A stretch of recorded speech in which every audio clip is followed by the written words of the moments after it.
Нови завет на Господа нашего Исуса Христа. Свето Евангелие от Матея, глава 5. Като видя народа, той се възкачи на планината и когато седна, учениците му се доближиха до него. И той, като отвори устата си, поучаваше ги и казваше: Блажени бедните духом, защото тяхно е Царството небесно. Блажени плачещите, защото те ще се утешат. Блажени кротките, защото те ще наследят земята. Блажени гладните и жадните за правда, защото те ще се наситят. Блажени милостивите, защото те ще бъдат помилувани.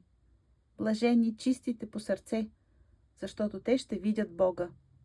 Блажени миротворците, защото те ще се нарекат синове Божии.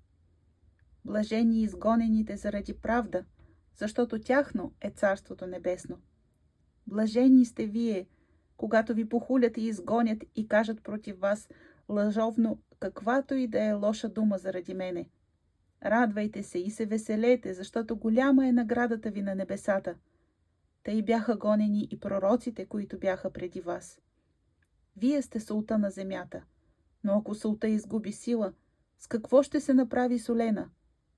Тя вече за нищо не струва, освен да се хвърли вън и да се тъпче от човеците. Вие сте светлината на света. Не може се укрие град, който стои на връх планина. Нито запалят светило и го турят под крина, а на светилник и свети на всички вкъщи. Тъй да светне пред човеците светлината ви, та да видят добрите ви дела и да прославят небесния ваш Отец. Не мислете, че съм дошъл да наруша закона или пророците. Не да наруша съм дошъл, а да изпълня. Защото истина ви казвам, докле премине небето и земята, ни една йота или една чертица от закона няма да премине, докато всичко не се сбъдне.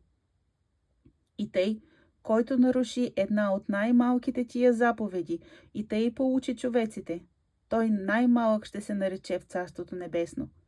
А който изпълни и поучи, той велик ще се нарече в Царството небесно. Защото казвам ви, ако вашата праведност не надмине праведността на книжниците и фарисеите, няма да влезете в Царството небесно.